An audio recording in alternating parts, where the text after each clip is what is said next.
Hello everyone, welcome back, and today we are going to discuss about the new unit in working capital management chapter. This is going to be your fourth unit of management of receivables. पहले के 3 unit हम देख चुके हैं, introduction to working capital management, treasury and cash management, inventory management also. Now this is going to be the management for receivable. अगर आप ध्यान से देखोगे तो वर्किंग कैपिटल मैनेजमेंट में करंट असेट्स और करंट लाइबिलिटीज दोनों आते हैं. उसके बाद में ट्रेजरी और कैश मैनेजमेंट की अगर हम बात करें तो सर उसमें करंट असेट वाला हिस्सा आता है. तो ट्रेजरी एंड कैश मैनेजमेंट ये करंट असेट का हिस्सा, ये करंट असेट का हिस्सा और ये करंट असेट का हिस्सा है. इन्वेंट्री हो या कैश हो या रिसीवेबल्स हो, उसके बाद में करंट लाइबिलिटी का हिस्सा ये हो गया, 5वां यूनिट जो हम देखने वाले हैं. सो करंट असेट आपका वर्किंग कैपिटल मैनेजमेंट में बहुत ही इंपॉर्टेंट यूनिट है. सबसे ज़्यादा इंपॉर्टेंट जो यूनिट है वो आपका ये फर्स्ट, सेकंड और फोर्थ. उसके बाद में थर्ड, फिफ्थ, सिक्स इतना ज़्यादा इंपॉर्टेंट नहीं है और ये छोटे भी है. सो थर्ड तो हमने एक ही लेक्चर में ख़त्म कर दिया था. मैनेजमेंट ऑफ रिसीवेबल्स के लिए तकरीबन 4-5 लेक्चर्स लग सकते हैं. So this is going to be again a good learning for us. अब इसमें होगा क्या सर, हम सबसे पहले थ्योरी डिस्कस करेंगे. थ्योरी के साथ साथ में मैं आपको समझाते जाऊंगा कि रिसीवेबल्स क्या है, क्या क्वेश्चंस है, उसके आंसर्स और कई सारे कॉन्सेप्ट्स हमारे दिमाग में बैठते जाएंगे. उसके बाद में हम क्वेश्चंस भी देखेंगे. तकरीबन 22 क्वेश्चंस है जो कि रिसीवेबल्स पे हमको सॉल्व करना है. आधे मैं करा के दूंगा, आधे आप करोगे और इस तरह से ये कहानी खत्म होगी. आइए देखते sir question number 95 page number पे, 95 नहीं 96 पेज नंबर पे हमारा पहला क्वेश्चन मैनेजमेंट ऑफ रिसीवेबल्स में. अब रिसीवेबल्स का मतलब तो आपको पता है. रिसीवेबल्स का मतलब होता है कि जो माल हमने बेचा है कस्टमर को. हम कंपनी है, हम माल बनाते हैं, प्रोडक्शन करते हैं तो इन्वेंट्री जो मैनेज करना है वो हमने लास्ट लेक्चर में देखा. अब ये इन्वेंट्री जब कस्टमर को दी जाती है तो उसको सेल्स कहलाया जाता है, यानी कि हमने माल बेचा. अब हमने कस्टमर्स को अगर माल दे दिया है तो now the customer is going to pay us. अब ये जो रिसीवेबल्स होते हैं कि जो कस्टमर से हमको लेना है, let's say for an example कि 100 करोड़ रुपए का माल आपने बेचा. अब 100 करोड़ रुपए का माल आपने बेचने के बाद में कस्टमर से 2 चीजें हो सकती है. एक तो सीधा कैश में पेमेंट आएगा, उसको बोलते हैं कैश सेल्स, और दूसरा होता है क्रेडिट सेल्स. यहां पे लिखता हूं मैं.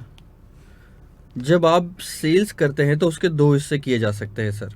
एक होता है कैश सेल्स, एक होता है sir credit sales. Credit sales में आप कस्टमर को थोड़ा टाइम देते हो पेमेंट करने के लिए. दोनों केस में माल तो आपने आज दे दिया दोनों कस्टमर्स को, लेकिन इस केस में कैश आपके पास में जल्दी आ जाता है, लेकिन क्रेडिट सेल्स में कैश आने में टाइम लगता है. और ये टाइम कितना भी लग सकता है. जो टाइम हम देते हैं कस्टमर को, उसको कहा जाता है क्रेडिट पीरियड, कि कितने टाइम के अंदर में सामने वाले ने पेमेंट करना है. नॉर्मली हम 30 डेज का रखते हैं या 60 डेज का रखते हैं या 90 डेज का रखते हैं. ये नॉर्मल मार्केट में चलता है स्टैंडर्ड, बट कोई भी रूल नहीं है ऐसा. हर कंपनी पे डिपेंड करता है कि वो क्या क्रेडिट पीरियड देना चाहता है अपने कस्टमर्स को. 30 दिन के अंदर पेमेंट करना, 60 डेज या 90 डेज के अंदर में. अब इसके बाद में ये 30 दिन, अब प्रैक्टिकली क्या होता है रियल लाइफ में बताता हूँ. अब आपने अगर मान लो 100 कस्टमर्स थे आपके, 100 कस्टमर्स थे जिसमें 20 लोगों को कैश में बेचा, 80 लोगों को क्रेडिट में बेचा, और 80 में से आपने जो क्रेडिट में बेचा उसमें से मान के मैं चलता हूँ कि सर तकरीबन लेट्स से 30 डेज का हमने क्रेडिट पीरियड दिया है उन लोगों को. तो 30 दिन के अंदर में सामने वाले ने पेमेंट करना चाहिए अपन को वापस, लेकिन बंदा 30 दिन में पेमेंट करेगा नहीं करेगा इसकी गारंटी नहीं होती. अब 30 दिन के अंदर में जो पेमेंट किया वो मान लेते हैं कि 60 लोग हैं, और जो पेमेंट नहीं कर पाए वो है 20 लोग. अब यहाँ प्रॉब्लम आ जाती है कि 20 लोगों के पीछे हमको पड़ना पड़ता है. अब मैं मेरी कंपनी में बंदे बिठाऊंगा, हमारे यहाँ से फ़ोन जाएगा 20 लोगों को कि पेमेंट सर आपका ड्यू हो गया, आपने पेमेंट अभी तक नहीं किया, प्लीज़ पेमेंट करवा दो. तो इसमें से तकरीबन मान के चलते 15 लोग हैं जो कि पेमेंट कर देंगे, ठीक है, लेकिन 5 लोग हैं जो पेमेंट नहीं करेंगे, और इसके पीछे पड़ के आप परेशान हो जाओगे. आखिरी में आप या तो कोर्ट में जाओगे, उसके अगेंस्ट में केस करोगे, या तो आप छोड़ दोगे. और अगर आपने छोड़ दिया तो ये आपका पूरा नुकसान कहलाएगा, जिसको हम कहते हैं बैड डेब्ट्स. तो समझ में आया आपको, सेल्स से लेके बैड डेब्ट्स तक कैसी कहानी बनती है प्रैक्टिकल लाइफ में। इसी से रिलेटेड, रिसीवेबल से रिलेटेड हमारे पास में कुछ क्वेश्चंस है जिनका हमको आंसर करना है। 21 थ्योरी क्वेश्चंस, 22 प्रैक्टिकल क्वेश्चंस। आइए देखते हैं सर पहला क्वेश्चन क्या है। अच्छा, जब भी मैं थ्योरी एक्सप्लेन कर रहा हूँ एक चीज़ समझ लो, थ्योरी के क्वेश्चंस एग्जाम में डायरेक्टली नहीं आएंगे, आपको जो आएगा वो है प्रैक्टिकल क्वेश्चंस। और बहुत बार ऐसा होगा कि थ्योरी क्वेश्चंस आपको कहीं पे कवर नहीं किए हुए मिलेंगे। तो ये जो थ्योरी क्वेश्चंस हम समझ रहे हैं ये कॉन्सेप्ट्स के लिए हैं। तो आप मोस्टली जब तक मैं कुछ नहीं लिख रहा हूँ तब तक आप बाजू में लेट के भी मेरे बातों पे ध्यान दे सकते हैं। इसको ध्यान से सुनिएगा क्योंकि यहाँ पे आपको देखना कम और सुनना ज़्यादा इम्पॉर्टेंट है। और आप अगर ध्यान से सुन रहे हो, मैं स्पीड मेंटेन करूँगा, मतलब स्लो स्पीड में ही आपको समझाऊंगा, एकदम से जल्दी जल्दी समझाने की कोशिश नहीं करूँगा। तो हम स्लोली जाएंगे, आपको बस सुनना है और समझना है। एक बार मेरी बात को ध्यान से समझ लेना, उसके बाद में एक दो बार आप रीडिंग करोगे तो आपको समझ में आ जाएगा। और साथ साथ में मैं जो कह रहा हूँ कि मार्किंग करो कहीं पे, तो आप भी अपने बुक में वो चीज़ को मार्क करना, दैट इज़ वेरी इंपॉर्टेंट। दूसरी चीज़ सर, जब मैं पढ़ रहा हूँ यहाँ पे कुछ, क्योंकि इंस्टीट्यूट का मटेरियल है तो हम हर चीज़ पढ़ेंगे, ठीक है। जब मैं पढ़ रहा हूँ यहाँ पे तो आपने साथ साथ अपनी बुक में भी पढ़ना है उस चीज़ को। मेरे यहाँ स्क्रीन पे देख के मत पढ़ना, क्योंकि स्क्रीन पे भी मैं आपको वही चीज़ दिखा रहा हूँ, लेकिन बहुत ज़्यादा फ़र्क पड़ता है आपने अपने बुक में देख के पढ़ने में और यहाँ पे देख के पढ़ने में।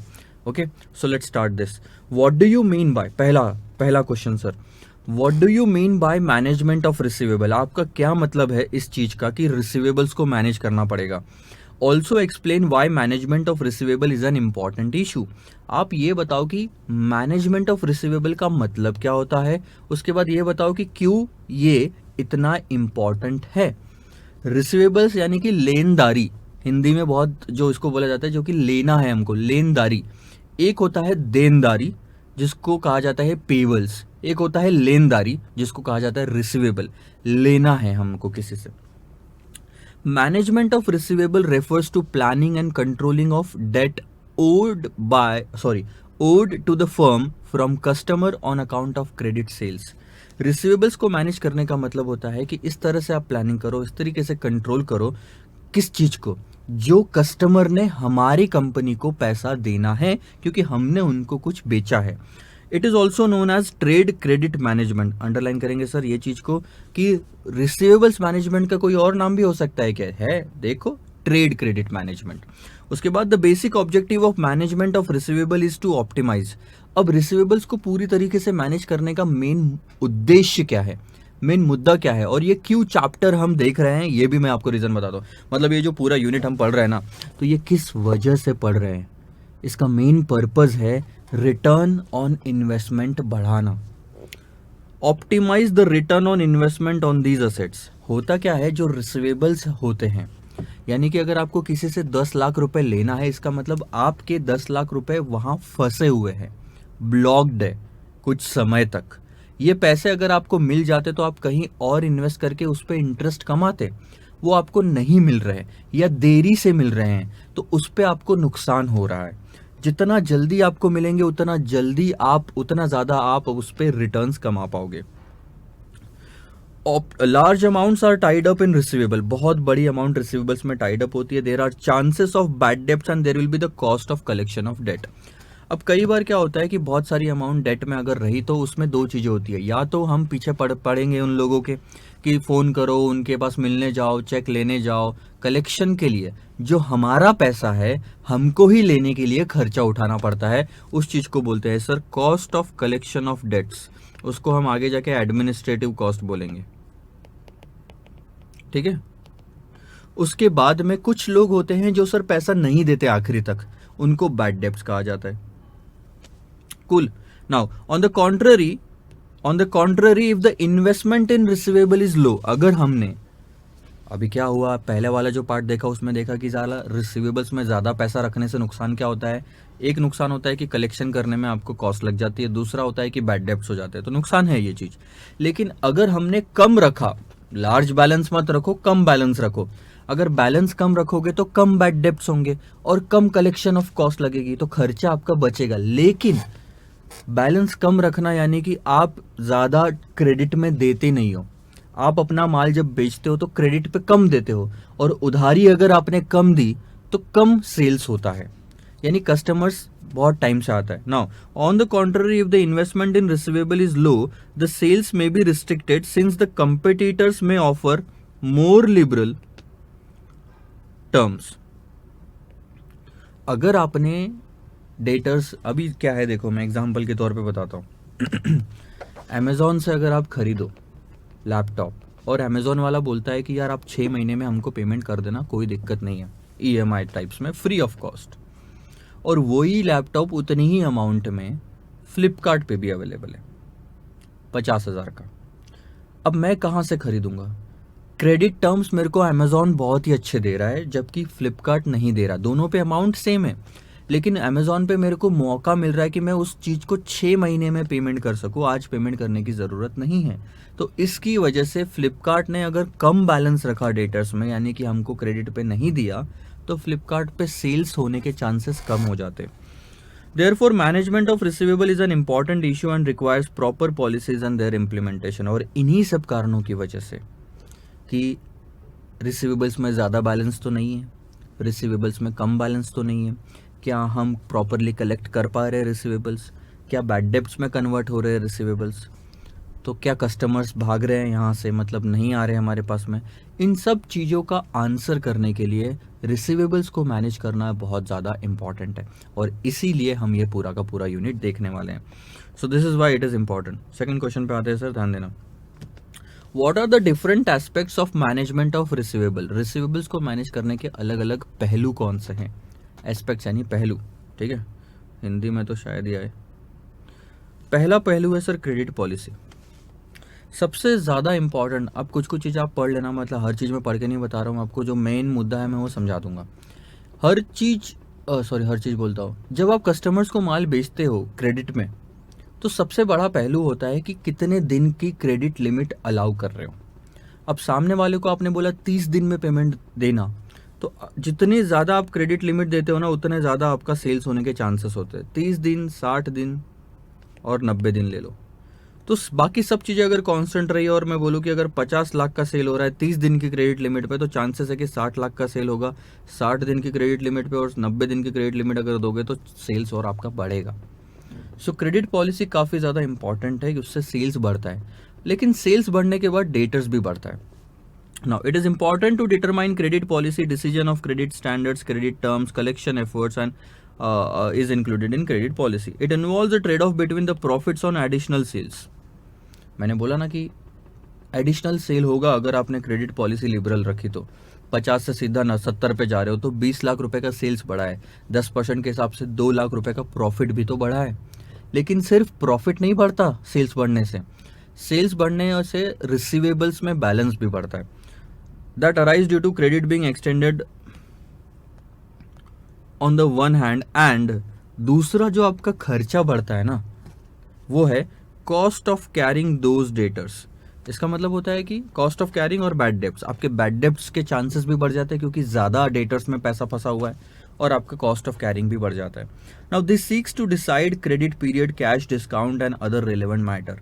यहाँ पे जो क्रेडिट पॉलिसी हम डिसाइड करते हैं कि हमको कितने दिन में पेमेंट लेना है सामने वाले से, या कितने दिन की क्रेडिट लिमिट देना है, ये डिपेंड करता है. तो इसमें क्रेडिट पीरियड कितना होगा, 30, 60, 90, ये हम डिसाइड करते हैं. कैश में अगर डिस्काउंट, मतलब अगर सामने वाला कैश में पेमेंट कर देता है तो हम उसको कुछ ऑफर कर सकते हैं discount, like 1%, 2% etcetera, and other relevant matters. The credit period is generally stated in terms of net days. कभी भी जब क्रेडिट पीरियड सामने में किसी को कोट किया जाता है, ये आपको प्रैक्टिकल एग्जांपल जब हम देखेंगे तब आएगा, उसमें लिखा रहेगा कि डेटर्स को हमने नेट 50 डेज का क्रेडिट पीरियड दिया है. नेट 50 डेज का मतलब क्या होता है? नेट 50 डेज, ध्यान देना. If the firm's credit term are net 50 days, इसका मतलब होता है कि सब कुछ मिला के नेट में आपको 50 दिन के अंदर में पेमेंट करना है, उसके ऊपर एक भी दिन नहीं जाना चाहिए. ध्यान देंगे. It is expected that customer will repay credit obligations not later than 50 days. 50 दिन के ऊपर नहीं लगाना चाहिए. इसका मतलब ये नहीं कि सिर्फ 50वें दिन ही देना, आप उसके पहले कभी भी दे दो पैसा हमको, 50 दिन के ऊपर नहीं होना चाहिए. Net 50. Now further the cash discount policy of the firm specifies. अब फर्म की कुछ कैश डिस्काउंट पॉलिसी भी होती है। जैसे आपने अगर मुझसे माल खरीदा तो मैं आपको बोलूंगा कि ये लो माल ले जाओ। Net 50 days is the credit term, यानी कि 50 दिन के अंदर में आपने 100% पैसा देना है। आप अगर मेरे से let's say for an example 10 lakh रुपए का माल लेके गए, तो आपको मैंने 50 दिन दिए हैं वो पेमेंट करने के लिए।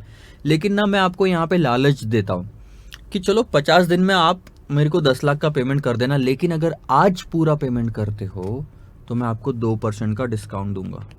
पहला पार्ट आता है रेट ऑफ कैश डिस्काउंट, दूसरा पार्ट आता है कैश डिस्काउंट का पीरियड। यानी कि 50 दिन में आप मेरे को 10 लाख रुपए दे देना, लेकिन अगले 5 दिन के अंदर में अगर आप मेरे को अभी से लेके 0, 1, 2, 3, 4, 5 अगले 5 दिन में अगर आप मेरे को कैश में पेमेंट कर देते हैं तो 2% का मैं डिस्काउंट दूंगा।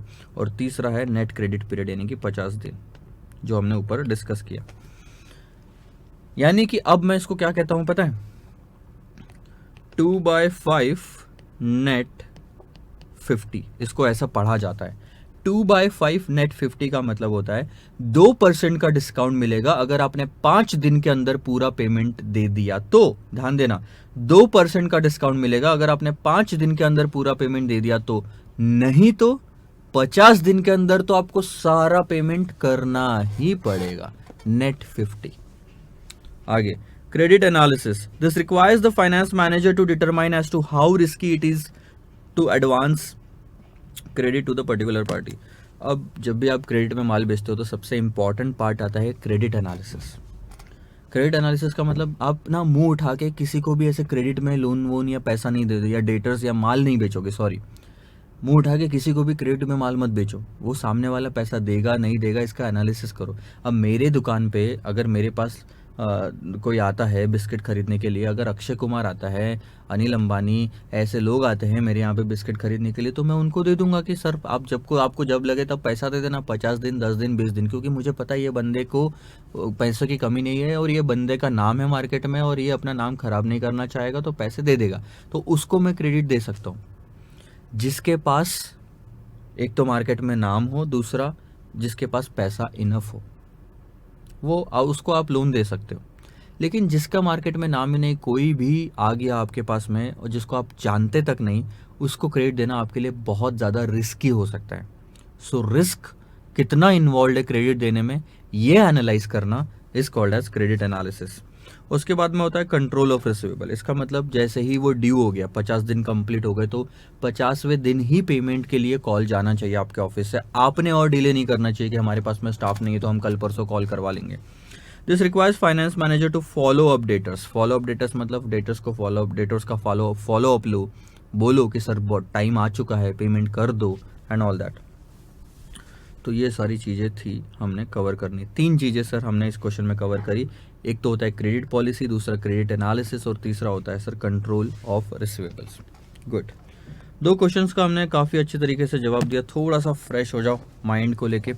मैं 1 मिनट का ब्रेक लेता हूँ और उसके बाद में 3rd क्वेश्चन हम शुरू करते हैं।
अब आप क्वेश्चन नंबर 3 पे ध्यान देंगे।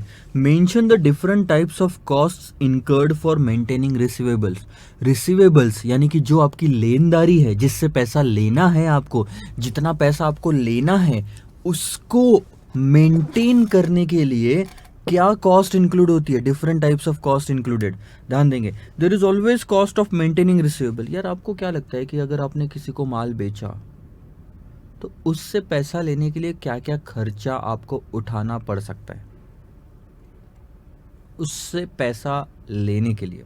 पहली चीज, the company requires additional funds as resources are blocked in receivables which involve the cost in the form of interest या अपॉर्चुनिटी। जब भी किसी से पैसा लेना होता है इसका मतलब आपका पैसा उसके पास पड़ा हुआ है, यानी ये पैसा आपने, पहली बात तो ये बताओ लाया कहां से जो उसके पास पड़ा हुआ है। दो तरीके, या तो आपने लोन लिया होगा या तो आपने खुद का पैसा लगाया होगा। जहां से भी पैसा आया इससे आपने रॉ मटेरियल खरीदा, प्रोडक्शन में डाला, फिनिश गुड्स तैयार किया, उसके बाद डेटर्स को बेचा, तो ये पैसा रूट होते होते अब किसके पास गया? डेटर्स के पास गया। तो अगर आपने ये पैसा लोन से लिया था तो उस पर आपको इंटरेस्ट देना पड़ता है।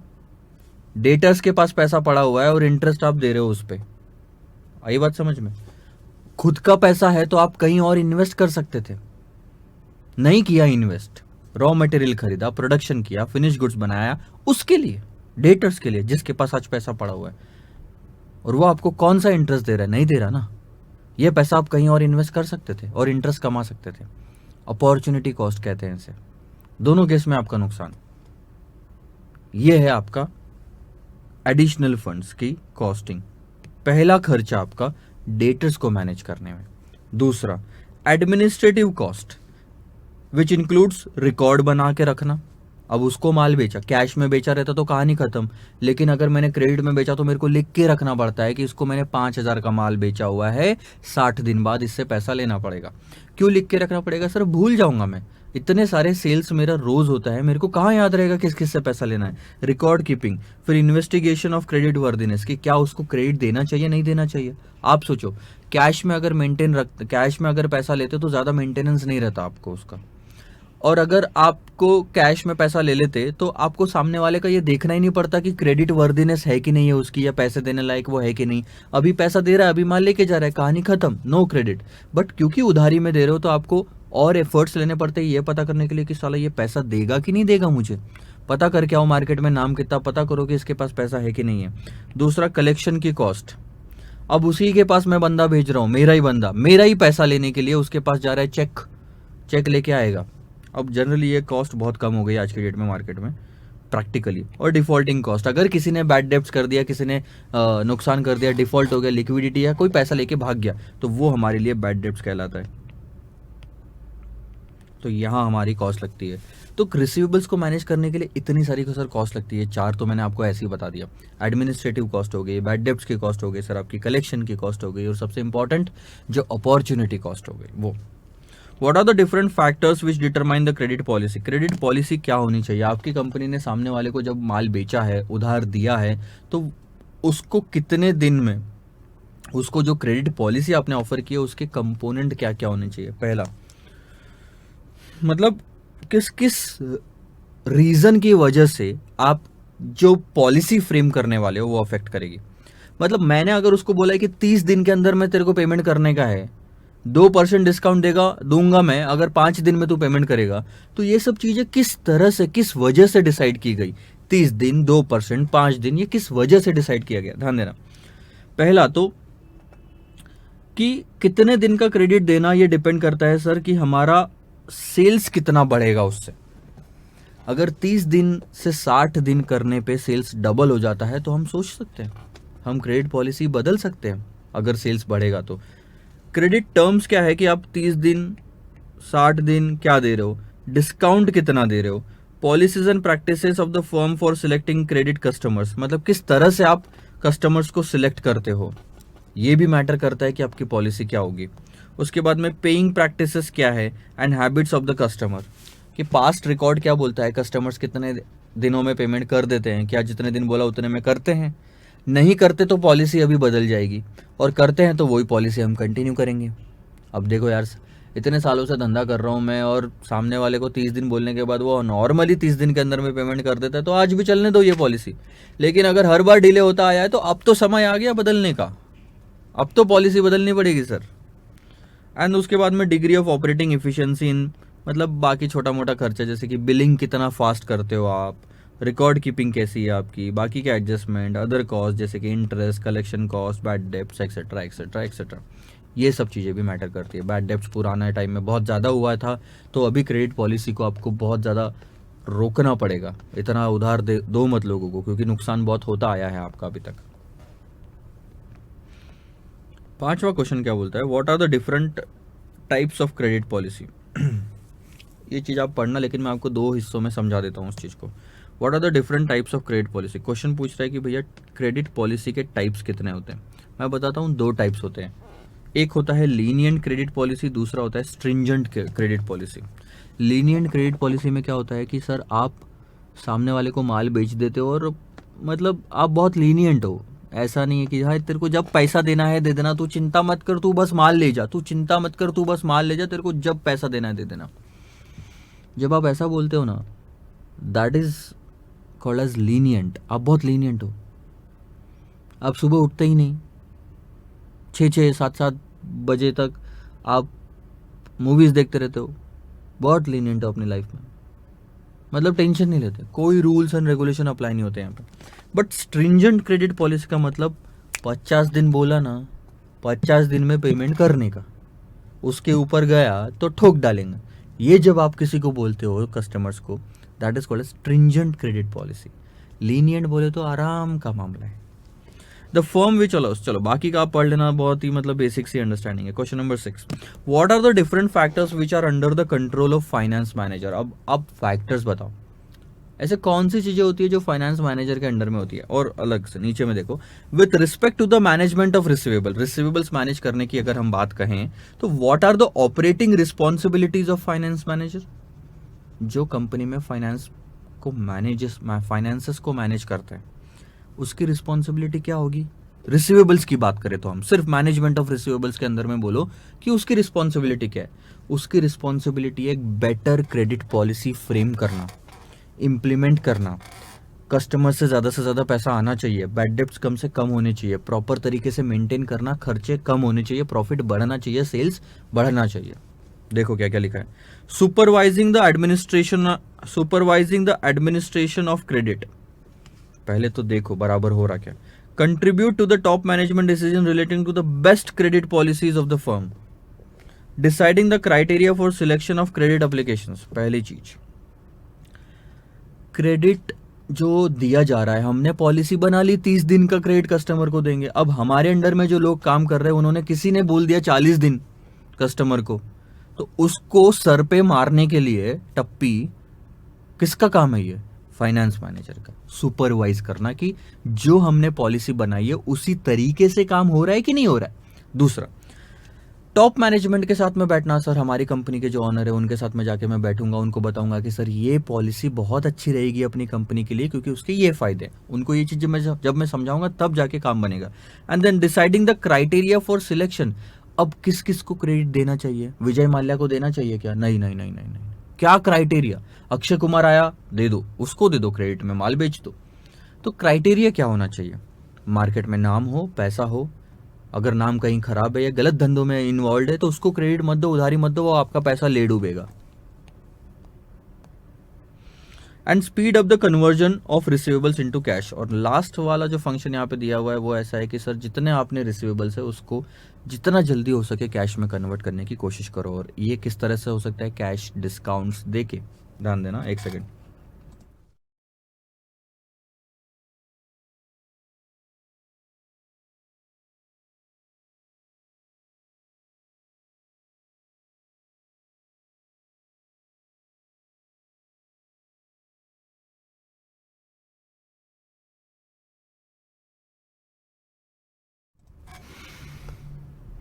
तो ये सारी चीजें हैं। क्वेश्चन नंबर 7 पे अब आ पाएंगे। What are the different approaches used for evaluation of credit policies? Give the format under both the approaches. अब ये वाला जो फॉर्मेट है हम यूज़ करेंगे जब हम प्रैक्टिकल क्वेश्चंस को सॉल्व करेंगे। अब प्रैक्टिकल क्वेश्चंस को सॉल्व करते समय हम ये अगर फॉर्मेट यूज़ करने वाले तो एक बार इस फॉर्मेट को गो थ्रू कर लो। इतना ज़्यादा डिटेल में समझने की ज़रूरत नहीं, क्योंकि जब हम क्वेश्चंस देखेंगे तो यही फॉर्मूला यही फॉर्मेट बार बार यूज़ करेंगे तो हमको समझ में आ जाएगा। अब दो मेथड होती है क्रेडिट पॉलिसी। पहली बात तो मैं इसको बताता हूँ कि इसका मतलब क्या होता है। What do you mean bye evaluating the credit policy? अब मेरी कंपनी डिसाइड कर रही है कि सर अभी हम कस्टमर्स को जब माल बेचते हैं तो उनको बताते हैं कि 30 दिन में आपने पेमेंट करना है, 30 दिन में पेमेंट करना है, ठीक है। अब मैं बहुत सालों से ये पॉलिसी फॉलो करता आया था, मेरे को लगता है कि थोड़ा सा अगर पॉलिसी में बदलाव किया जाए तो, या लीनियंट किया जाए तो मेरा सेल्स बढ़ सकता है, प्रॉफिट बढ़ सकता है, कंपनी को ज़्यादा फायदा हो सकता है। तो मेरी दूसरी पॉलिसी है 60 दिन की, कि 60 दिन में देने दो इनको पेमेंट। तीसरी है 90 दिन की। चौथी है 120 दिन की। तो मेरे पास ढेर सारी पॉलिसीज़ है। उन पॉलिसीज़ में ध्यान देना मैं क्या कह रहा हूँ, उन सारी पॉलिसीज़ में सबसे बेहतर पॉलिसी कौन सी है ये पता लगाना, यानी इवैल्यूएटिंग द क्रेडिट पॉलिसीज। तो ध्यान दो, अब दो अप्रोच है, एक तो है टोटल अप्रोच जिसमें सब कुछ टोटल लेके चलोगे, दूसरा है इंक्रीमेंटल अप्रोच। अब प्रैक्टिकली जब हम क्वेश्चंस देखेंगे तो मोस्ट ऑफ द टाइम हम इंक्रीमेंटल अप्रोच फॉलो करेंगे। टोटल अप्रोच बहुत आसान है, इंक्रीमेंटल अप्रोच थोड़ा डिफिकल्ट है। अब देखो यार, ये सब फॉर्मेट तो बात की बात है, प्रैक्टिकली मैं आपको अपने दोस्त समझ के ये बात बता रहा हूँ कि कोई भी पॉलिसी में से बेहतर पॉलिसी कौन सी है ये किस चीज़ पे डिपेंड करेगा कि सबसे ज़्यादा फायदा किस पॉलिसी से हो रहा है। अब हर पॉलिसी में हम निकालेंगे कि एक्स्ट्रा फायदा कितना हो रहा है, बेनिफिट, और एक्स्ट्रा खर्चा कितना लग रहा है। कोई भी पॉलिसी में खर्चा भी तो बढ़ सकता है ना, कॉस्ट बढ़ सकती है। तो फायदा कितना हो रहा है और खर्चा कितना हो रहा है। अगर फायदा ज्यादा है, फायदा और खर्चा जो है इसके बीच हम निकालेंगे डिफरेंस हर पॉलिसी में। जिसमें भी फायदा ज्यादा हो रहा होगा वो पॉलिसी आपके काम की है। ये है लेमैन लैंग्वेज में इसका मतलब। फॉर्मेट देखो अब क्या क्या हो रहा है, ध्यान देना। सबसे पहले टोटल अप्रोच पे ध्यान देते हैं।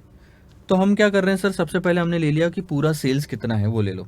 अब पूरा सेल्स का मतलब प्रेजेंट पॉलिसी तो ये है हमारी, लेट्स से ये 30 दिन की पॉलिसी है, ये 50 दिन की, ये 60 दिन की और ये 90 दिन की पॉलिसी बनाई।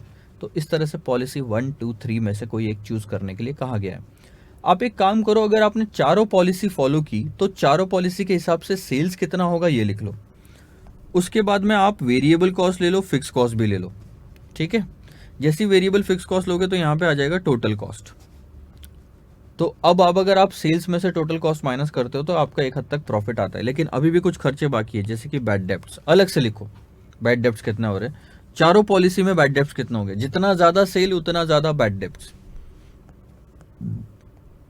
फिर क्या किसी भी पॉलिसी में कैश डिस्काउंट जा रहा है तो वो लिख लो कितना खर्चा। कैश डिस्काउंट आपके लिए खर्चा है, बैड डेब्ट्स आपके लिए खर्चा है, वेरिएबल कॉस्ट आपके लिए खर्चा है, फिक्स कॉस्ट आपके लिए खर्चा है। इसके बाद में जब आप ए में से बी सी और डी माइनस कर दोगे, यानी कि सेल्स में से जब आपने सारे खर्चे माइनस कर दिए तो आपका आएगा सर प्रॉफिट बिफोर टैक्स, जिसमें से टैक्स माइनस करने के बाद में आप लिखोगे सर प्रॉफिट आफ्टर टैक्स, यानी कि आपको हर पॉलिसी में फायदा कितना हो रहा है, ठीक है। हर पॉलिसी में फायदा कितना हो रहा है। लेट से आपने फायदा लिख लिया यहाँ सर, यहाँ 50,000 का 5,000 का फायदा, 7,000 का फायदा, 9,000 का फायदा, 10,000 का फायदा ले लिया चार पॉलिसी में। अब आप एक काम करो, अब आप निकालो कि खर्चा कितना हो रहा है। अब ये सिर्फ दो चीजें मैटर करेगी, ठीक है। Opportunity cost of investment in receivables, जी के जगह इसको EFGH कर दो, ठीक है।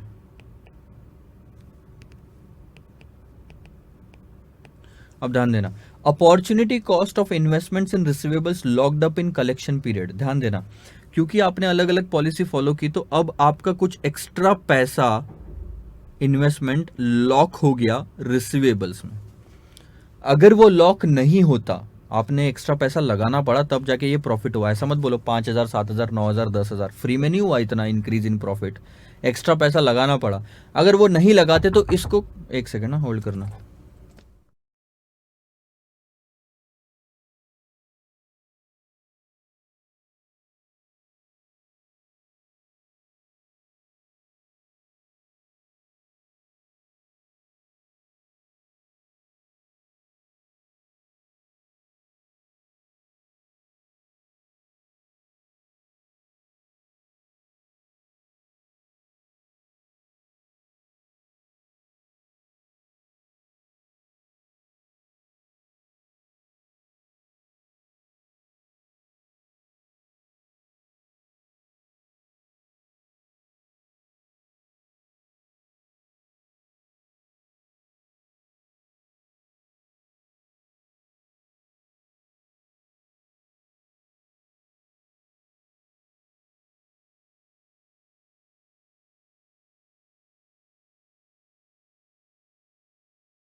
सो सर ध्यान दो, सॉरी थोड़ा बहुत डिस्टर्बेंस हो गया ना। अपॉर्चुनिटी कॉस्ट, जो भी आपका एक्स्ट्रा पैसा लगा है वो यहाँ न लगाते हुए आप कहीं इन्वेस्ट करते तो कुछ अर्निंग हो सकती थी, और वो जो आपकी अर्निंग हो सकती थी वो नहीं हुई।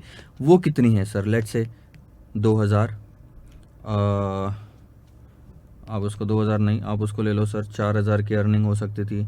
यहाँ आपको 5000 की अर्निंग हो सकती थी, यहाँ 6000 की हो सकती थी, और यहाँ आपको 8000 की अर्निंग हो सकती थी।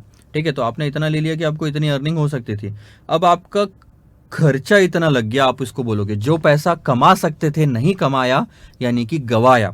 अब आप अगर देखोगे तो नेट बेनिफिट निकालो। अब नेट बेनिफिट में आप जी और एच कर लेना, यहाँ पे ए और बी अगर आपको लिखा होगा तो इसको कर लो जी, इसको कर लो एच, इन दोनों के बीच का जो डिफरेंस आएगा दैट विल बी 1000 का एक्स्ट्रा बेनिफिट हो रहा है ये पॉलिसी फॉलो करने से, 2000 का एक्स्ट्रा बेनिफिट हो रहा है ये पॉलिसी फॉलो करने से, और 3000 यहाँ कमा लिए और 2000 यहाँ कमाए। तो कौन सी पॉलिसी सबसे बेस्ट है सर? थर्ड वाली पॉलिसी, क्योंकि इसमें सबसे ज्यादा बेनिफिट हो रहा है। ऐसा मत देखो कि सर यहाँ 10,000 का प्रॉफिट है तो 10,000 वाली पॉलिसी ले लेते। अरे 10,000 का एक्स्ट्रा प्रॉफिट हो रहा है, नुकसान भी तो बढ़ रहा है वहां पे 8,000 का। तो फायदा सबसे ज्यादा कहाँ है? 3,000 वाली इसमें, क्योंकि आप उसमें 3,000 एक्स्ट्रा कमाओगे, ये मतलब होता है। नीचे भी यही लिखा हुआ है। अब हम बात करते हैं सर इंक्रीमेंटल अप्रोच की। सेम टू सेम फॉर्मेट है, सिर्फ टोटल ना लेते हुए आप इंक्रीमेंटल लेते हो। ध्यान दो, पहले तो आप ले लो सर क्रेडिट सेल्स। अब क्रेडिट सेल्स यानी कि क्या? जैसे कि एग्जांपल के तौर पे मैं बता देता हूँ आपको यहाँ पे, और हम ना ये फॉर्मेट फॉलो नहीं करेंगे, ये फॉर्मेट बहुत लेंथी फॉर्मेट है। हम कोई और फॉर्मेट फॉलो करेंगे लेकिन इंक्रीमेंटल ही लेंगे अल्टीमेटली। लेट से आपका 100 रुपये का सेल्स हुआ, यहाँ पे 150 इस पॉलिसी से होता है, 200 रुपये इस पॉलिसी से होता है, और 300 रुपये इस पॉलिसी से होता है। तो आप क्या निकालते हो पता है? प्रेजेंट पॉलिसी फॉलो ना करते हुए अगर पॉलिसी 1 फॉलो किया तो एक्स्ट्रा सेल्स कितने का हुआ? 50 का, 100 से 150। अगर प्रेजेंट पॉलिसी ना करते हुए पॉलिसी 2 किया तो एक्स्ट्रा सेल्स कितने का हुआ? 100 का, 100 माइनस 200, और यहां 200 का। यानी हर चीज को आप कंपेयर कर रहे हो इससे। आई बात समझ में? हर पॉलिसी को प्रेजेंट पॉलिसी से कंपेयर करोगे। तो इंक्रीमेंटल निकाल लिया कि और एक्स्ट्रा सेल्स कितना हो रहा है, 50, 100, 200। वैसे ही आप इंक्रीमेंटल कॉस्ट निकाल लो। ठीक है, सारी कॉस्ट लिखो और इंक्रीमेंटल कॉस्ट निकाल लो। इसके बाद में वैसे ही इंक्रीमेंटल बैड डेब्ट्स के लॉसेस निकालो, इंक्रीमेंटल कैश डिस्काउंट निकालो, जो आपने पहले लिखा था वही सारी चीजें वापस है। तो उससे जो प्रॉफिट आएगा आप उसको बोलोगे इंक्रीमेंटल एक्सपेक्टेड प्रॉफिट।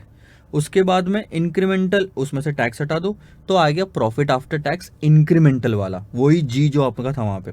अब आप एक काम करो, अब कितना रिटर्न आपको एक्स्ट्रा रिक्वायर्ड है? दो चीज थी ना सर, कि एक तो प्रॉफिट कितना होता है, हमने पिछली बार टोटल प्रॉफिट लिया, अब लो कि एक्स्ट्रा प्रॉफिट कितना हो रहा है, पहले से ही एक्स्ट्रा में चलने दो कहानी। और उसके बाद में अब आप पता लगाओ कि पैसा कितना फंसा हुआ है रिसीवेबल्स में। सो पहले तो कॉस्ट ऑफ क्रेडिट सेल्स, उसको आप बोलोगे कॉस्ट ऑफ गुड सोल्ड अगर बोलना है तो, या नहीं, कॉस्ट ऑफ गुड सोल्ड कब यूज होता था? जब इन्वेंट्री यूज करते थे। अब यहाँ पे आपको कॉस्ट ऑफ सेल्स यूज होगा, cost of sales. Collection period in days निकालोगे तो यहाँ पे आपको या तो डेटा टर्नओवर रेशियो भी रहा तो डिवाइड करके आपको मिल जाएगा कि रिसीवेबल्स में आपका कितना पैसा फंसा हुआ है। जैसे ही आपने निकाला कि रिसीवेबल्स में कितना पैसा फंसा हुआ है, लेट से रिसीवेबल्स में पैसा फंसा हुआ है 50 का, यहाँ 70, यहाँ 90 और यहाँ 120। तो अब पता करो कि एक्स्ट्रा कितना पैसा फंसा हुआ है। अगर आपकी प्रेजेंट पॉलिसी छोड़ के आप दूसरी पॉलिसी में जाते हो तो यहाँ से 20 रुपए एक्स्ट्रा लगाने पड़ते हैं, यहाँ 40 एक्स्ट्रा लगाने पड़ते हैं और यहाँ 70 एक्स्ट्रा लगाने पड़ते हैं। यानी कि करंट पॉलिसी जो है 50, उससे 70 में डिफरेंस कितना? 20। 50 से 90 में डिफरेंस कितना? 40। 50 से 120 में डिफरेंस कितना? 70। इन्वेस्टमेंट इन इंक्रीमेंटल इन्वेस्टमेंट निकाल लिया कि एक्स्ट्रा इन्वेस्टमेंट कितना। अब इस पे बताओ कितना परसेंटेज आपको रिटर्न मांगता था? 20, 40, 70 पे एक और required rate of return in percentage. तो required rate of return in percentage आप लिख लो यहाँ पे, जो भी है लेट से 20, ये सब में सेम रहेगा तो आपको ये रो लिखने की जरूरत नहीं पड़ेगी। अब आप 20% का निकालो, कितना है यहाँ पे यहाँ पे और यहाँ पे सिर्फ 3 में निकालने की ज़रूरत है। तो जो आपने लिया था ना पहले कि एक्स्ट्रा प्रॉफिट कितना हो रहा है, उसमें से माइनस करो ये एक्स्ट्रा रिटर्न हमको कितना चाहिए था। फिर से यहाँ पे 3 फिगर आएगी आपको, जो भी सबसे ज़्यादा होगा वो आप प्रीफर करोगे। ये अप्रोच थोड़ी सी डिफिकल्ट है as compare to total approach, but most of the time आपको यही अप्रोच फॉलो करनी पड़ेगी। इसलिए जब हम प्रैक्टिस करेंगे तो और ज़्यादा डिटेल में उस चीज़ को एग्जाम्पल के साथ में समझेंगे, तो आपको तब जाके इसकी क्लैरिटी आ जाएगी। क्वेश्चन नंबर 7 यहीं पे ख़त्म करते हैं। 2 चीज़ें और समझाता हूँ sir. Pledging of account receivable and factoring have emerged as the important sources of financing of accounts receivables nowadays. Briefly explain both the concepts. 2 concept मैं नए वाले बताता हूँ। जब भी आप माल बेचते हो तो माल आपने 2 तरीके से बेचना है। यहां से चालू करेंगे, फिर से ध्यान देना। जब भी आपने सेल्स किया तो 2 तरीके से सेल्स होगा, एक होगा कैश सेल्स, एक होगा सर आपका क्रेडिट सेल्स। मानते हो? इसके अलावा तो कुछ नहीं है। कैश सेल्स हुआ, कहानी खत्म। अगर क्रेडिट सेल्स हुआ, ठीक है,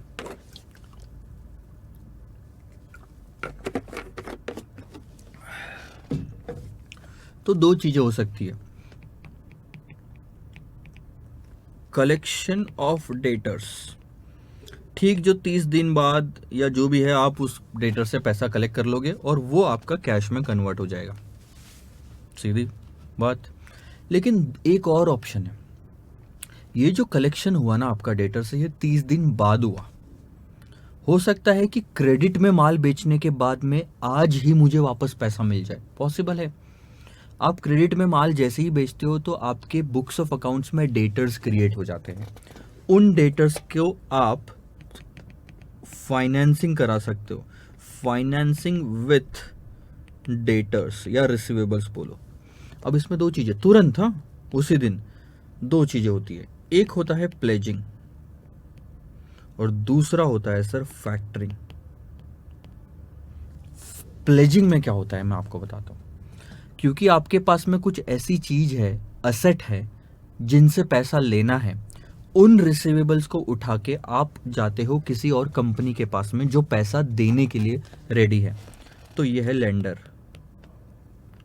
आप क्या करते हो सर, अपने सारे रिसीवेबल्स इसके पास में उधार रखते हो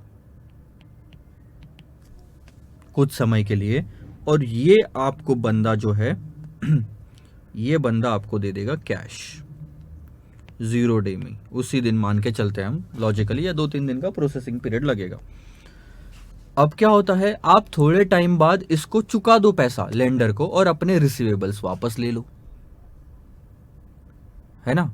अदरवाइज क्या होगा मालूम है, जब तक आपने अपने रिसीवेबल्स इसके पास उधार रखे हैं, लोन पे दिया है या प्लेज किए हैं, प्लेज करने का मतलब वही होता है कि गिरवी रखना।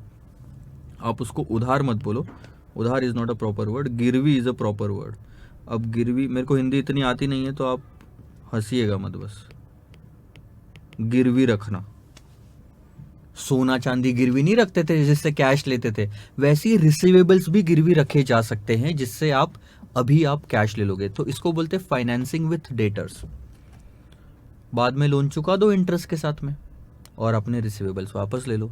अदरवाइज क्या होगा, जब तक आप लोन नहीं चुकाओगे तो उन रिसीवेबल्स से पैसा लेने, अगर आपने लोन नहीं चुकाया ना, तो इन डेटर से अब ये लेंडर पैसा ले लेगा और ये ज़्यादा ले लेगा, तो आपको नुकसान होगा उस चीज़ में, इसलिए डिफ़ॉल्ट मत करना।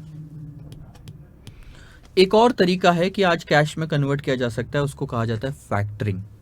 अब फैक्टरिंग के केस में जो बंदा होता है इधर में, उसको कहा जाता है फैक्टर, जो आपको पैसा देगा। आप कौन हो, ये कंपनी। आप फैक्टरिंग में क्या करते हो पता है, आपके जो रिसीवेबल्स है ना, डेटर्स, आप उसको बेच देते हो। अपने डेटर्स बेच दिए सर, बेच दिए मतलब अब हमारे पास कभी नहीं रहेंगे, नहीं रहेंगे सर, बेच दिए, ले जा। गिरवी रखना यानी वापस लेने की उम्मीद होती है, लेकिन डेटर्स आपने इसको बेच दिए फैक्टरिंग में। अब क्या होता है, जब आप डेटर्स बेच देते हो तो अपना कुछ कमीशन, डिस्काउंट, ये सब काट के फैक्टर जो है आपको कैश पे कर देगा आज ही। तो अगर आपने यहाँ पे 100 करोड़ के डेटर्स दिए हैं या बेचे हैं, तो ये आपको मान लो 95 करोड़ रुपीस का कैश आज ही दे देगा, बाकी का 5 करोड़ एक तरह से ये इंटरेस्ट कमा रहा है या इसका कमीशन है। अब परमानेंटली एक चीज होगी कि अब आगे डेटर जब भी पैसा देगा, क्योंकि अब डेटर्स किसके हैं ये वाले, इसके हैं, फैक्टर के, क्योंकि हमने फैक्टर को डेटर्स बेच दिए। अब डेटर्स जो पैसा देगा वो इसको देगा, कितना, 100 करोड़। तो सोचो फैक्टर की कमाई हुई क्या, हाँ 5 करोड़ की कमाई हुई है फैक्टर की।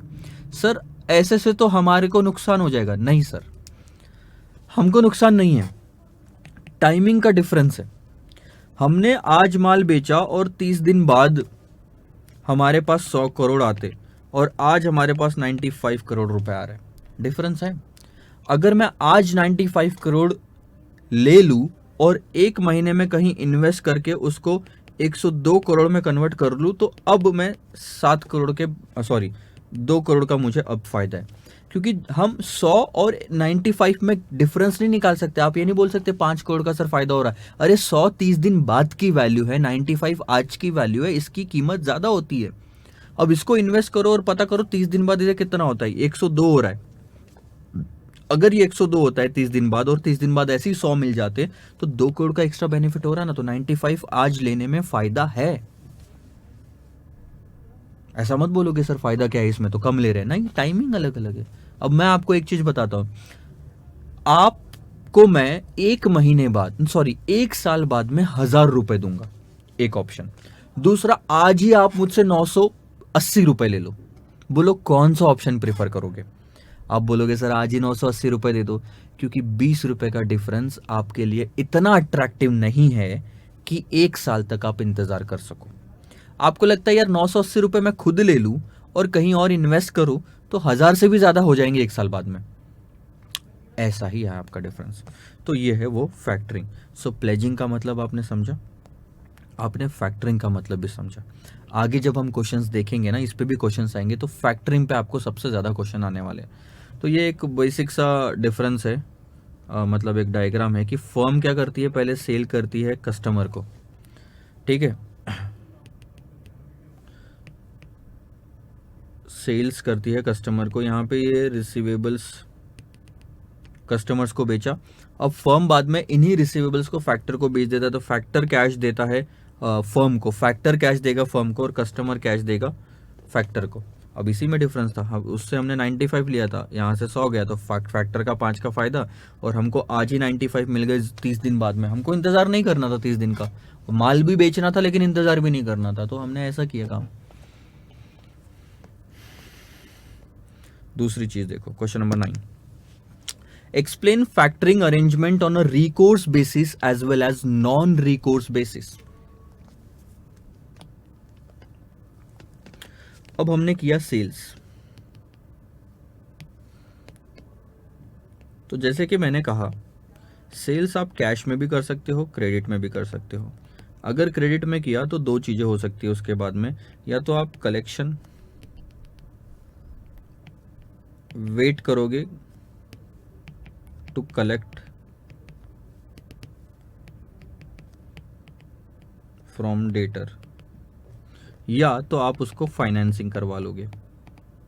अब फाइनेंसिंग कराने के भी मैंने आपको दो तरीके बताए, या तो प्लेजिंग या तो फैक्टरिंग। अब अगर आप फैक्टरिंग करवाते हो, ठीक है, तो फैक्टरिंग दो तरीके की होती है।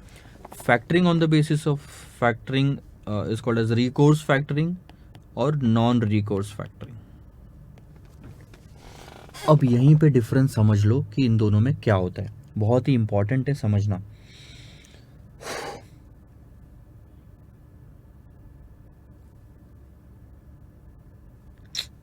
ठीक है, ध्यान दो।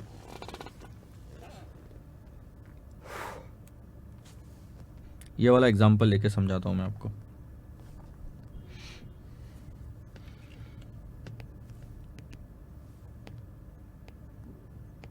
ये है company,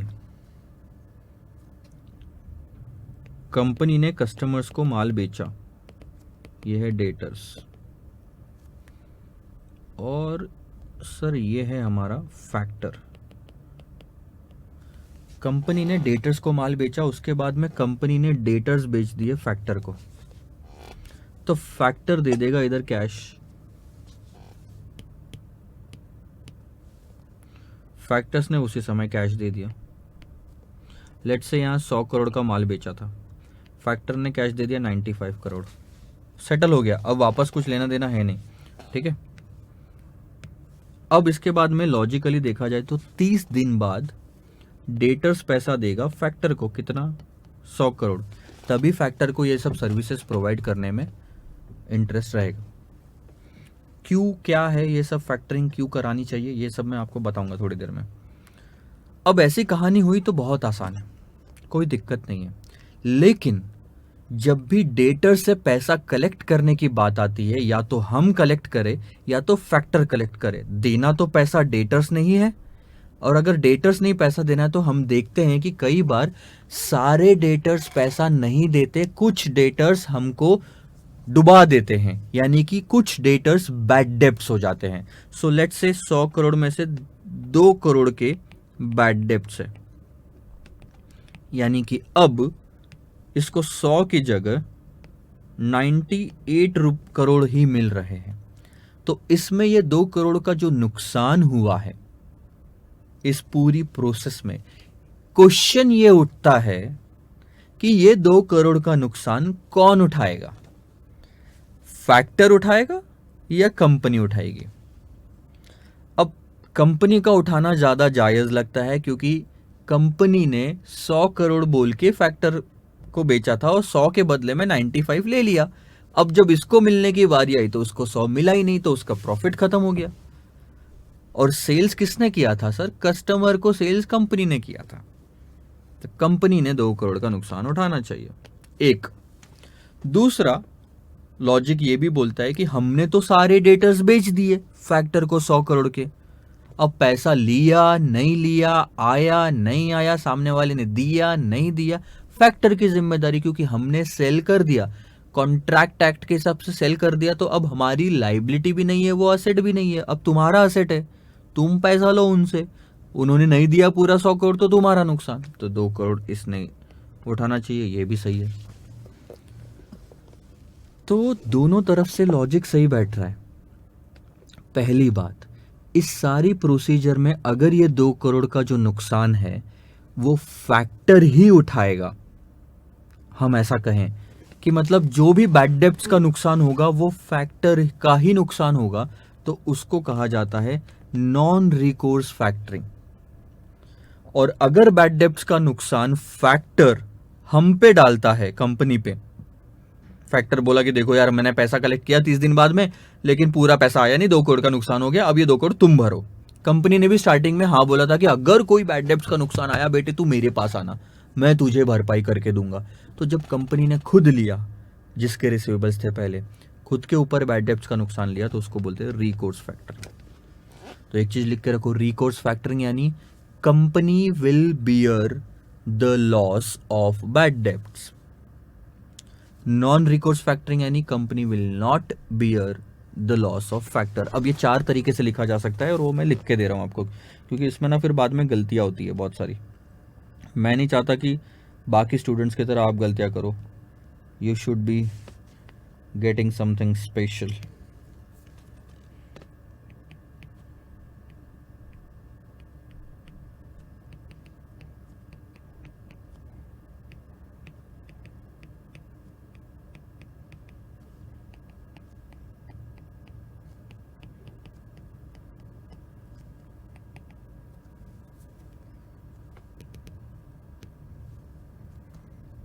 Company does not bear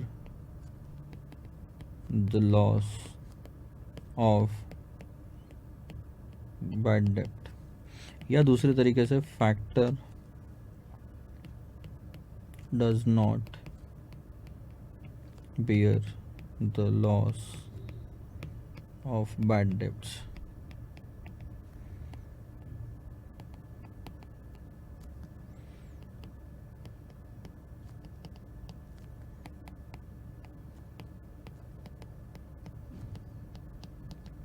अब नॉर्मली जब मार्केट में कहा जाता है तो ये 2 चीज़ें यूज़ होती है जो मैंने अंडरलाइन की है, तो इससे कन्फ्यूजन बढ़ता है क्योंकि दोनों पॉजिटिव वे में है। रिकोर्स फैक्टरिंग यानी कंपनी नुकसान उठाएगी बैड डेब्ट्स का, और नॉन रिकोर्स फैक्टरिंग यानी कि फैक्टर ही नुकसान उठाएगा बैड डेब्ट्स का। ठीक है, समझ में आया? ये चीज़ लिख के रखना, बहुत ही ज़्यादा इंपॉर्टेंट है आपके लिए। Also mention the different advantages of factoring. अब बात आती है सर कि ये सब क्यों करना पड़, क्यों फैक्टरिंग करनी पड़े। सबसे पहले फैक्टरिंग का एक बेनिफिट है कि जो पैसा आपको 30 दिन बाद आने वाला था वो आज ही मिल जा रहा है, तो आपको जल्दी कैश अवेलेबल है, जिसको बोलते हैं लिक्विडिटी, आप इंक्रीज कर सकते हो फैक्टरिंग की मदद से। दूसरा, डेटर से पैसा कलेक्ट करना बहुत ही सरदर्द वाला काम होता है, वो आपके हाथ से छूट जाएगा, क्योंकि आपने अब सारा सरदर्द डाल दिया फैक्टर पे कि तू पैसा कलेक्ट कर, तू मुझे पैसा दे दे। 100 लोगों से पैसा कलेक्ट करने से अच्छा है हम एक ही बंदे से पैसा ले ले और उसको बोले कि तू 100 लोगों से ले ले। तो एडमिनिस्ट्रेशन जो कॉस्ट है वो बच गई हमारी। 30 दिन बाद हर डेटर को फोन लगा के हमारा बंदा बोलता हमारे डिपार्टमेंट में से कि सर पैसा ड्यू हो गया दे दो, पैसा ड्यू हो गया दे दो, पैसा ड्यू हो गया दे दो। कोई बोल रहा हाँ कल देता हूँ, हाँ आज देता हूँ, फिर से फोन लगाओ, फिर से ये सब चीज़ें करो। सारा एडमिनिस्ट्रेशन का झंझट खत्म, आपकी एडमिनिस्ट्रेशन की कॉस्ट बचती है। नॉन रिकोर्स फैक्टरिंग में बैड डेब्ट्स की कॉस्ट बचती है, क्योंकि आप पे नहीं आता, फैक्टर पे जाता है। कई सारे फायदे हैं आपके इसमें, नुकसान भी है, कमीशन देना पड़ता है। ठीक है, आगे देखेंगे बाकी तो, बट ध्यान दो ये कुछ फायदे। Immediate conversion of receivables into cash, cash liquidity. ठीक है, predicted pattern of cash flows, आपको पता चल जाएगा कि कैश फ्लोज क्या हो गए। मतलब आज आप पता लगा सकते हो कि फैक्टर आपको कितना देने वाला है रिसीवेबल्स के बदले, लेकिन 30 दिन बाद रिसीवेबल सारे के सारे आएंगे कि नहीं आएंगे ये आप नहीं बता सकते। तो प्रिडिक्शन और ज्यादा अच्छा हो जाता है अगर हम फैक्टरिंग करवाते हैं। तो कंपनी को मदद करता है लिक्विडिटी में without creating a net liability. पैसा हमको मिल जाता है आज और कोई लाइबिलिटी भी क्रिएट नहीं होती, क्योंकि हमने तो माल बेच दिया, पूरा रिसीवेबल बेच दिया। एक ये फ्लेक्सिबल फाइनेंशियल टूल है ताकि हमको पैसा मिले टाइम पे, रिकॉर्ड कीपिंग में भी आसानी होती है और इफेक्टिव मैनेजमेंट होता है कलेक्शन का।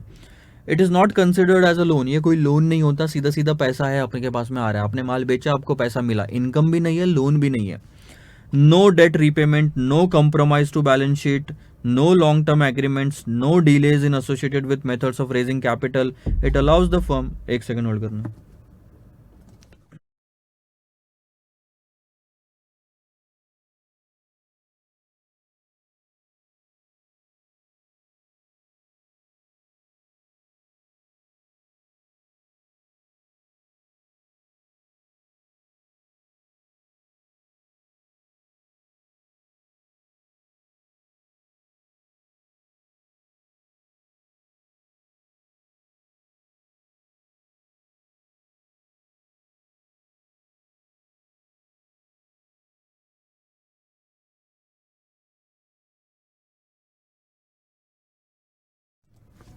ध्यान दो, sorry. And it allows the firm to use cash for the growth needs of business. एक महीने पहले अगर आपको कैश मिल जाती तो आप उसका क्या क्या नहीं कर सकते सर, आप इन्वेस्टमेंट करो, आप बिजनेस को ग्रो करो, बहुत सारे आपके पास में तौर तरीके हैं। So this is it, question number 10 finished. अब हाँ, अब आपके पास में कुछ चीज़ें हैं। अब फैक्टरिंग के भी आप क्वेश्चंस देखोगे, जैसे आपने मैंने बोला कि आपको अब रिसीवेबल्स में क्रेडिट पॉलिसी की भी क्वेश्चन है, तो फैक्टरिंग के भी क्वेश्चन है, और फैक्टरिंग के क्वेश्चन है तो सर आपको कोई फॉर्मेट की ज़रूरत पड़ेगी।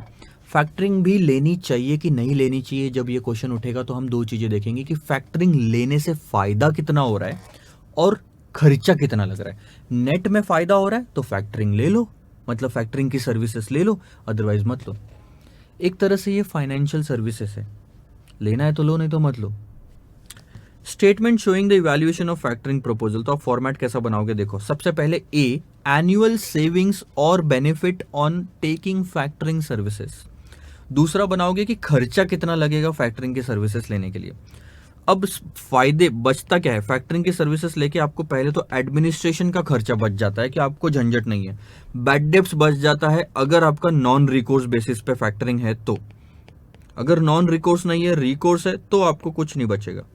और इसके बाद में आपका 30 दिन तक पैसा ब्लॉक्ड रहता, 30 दिन तक ब्लॉक्ड रहता, तो 30 दिन तक आपके पास कैश अवेलेबल नहीं होती, वो कहीं इन्वेस्ट करके आप कमा सकते थे इंटरेस्ट।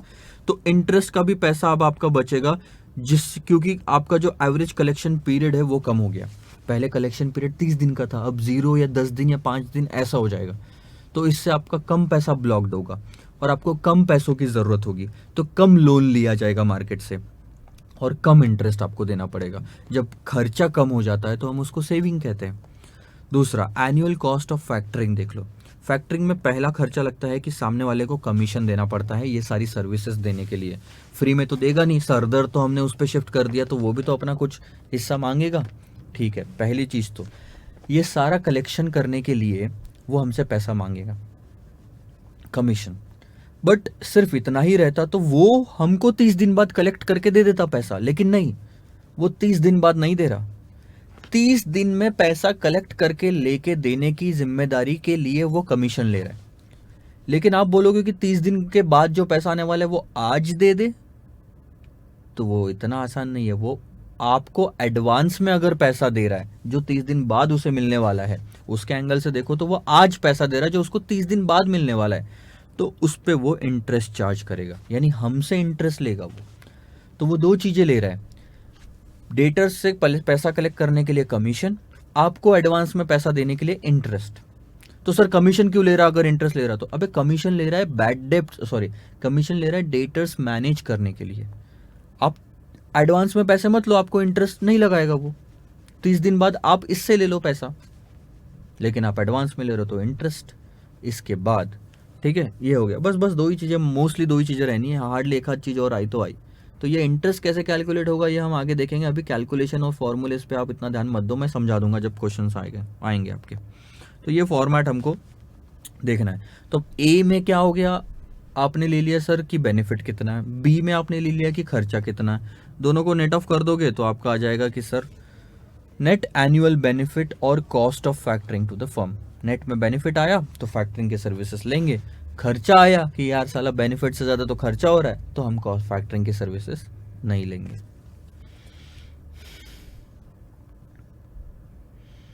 यही जो 1 और 2 में लिखा हुआ है ये वही चीज़ लिखी हुई है, अब ध्यान देना। During the recent years a number of tools, techniques, practices, and measures have been invented to increase effectiveness in accounts receivable management. What are the major determinants for these significant innovations in accounts receivable management and process efficiency? अब दो तीन चीज़ें हैं, ध्यान दो। या फिर हम एक काम करते हैं, इस लेक्चर को यहीं पे रखते हैं, क्वेश्चन नंबर 12 से लेकर 21 तक नेक्स्ट लेक्चर में कंप्लीट करते हैं। 11 तक हमने इसमें देखा, क्योंकि ये पूरा एक ऑल टुगेदर अब नया टॉपिक चालू हो रहा है। दो चीज़ें मैंने आपको बताई, क्रेडिट पॉलिसी और फैक्टरिंग, ये बहुत ज़्यादा इंपॉर्टेंट था पहले वाले लेक्चर के लिए। अब जो चीज़ें आएगी एक थोड़ा बेसिक चीज़ें रहेगी। सो 12 से लेकर 21 तक नेक्स्ट लेक्चर में कंप्लीट करते हैं। फिलहाल के लिए यहीं पर रखते हैं, बाय बाय।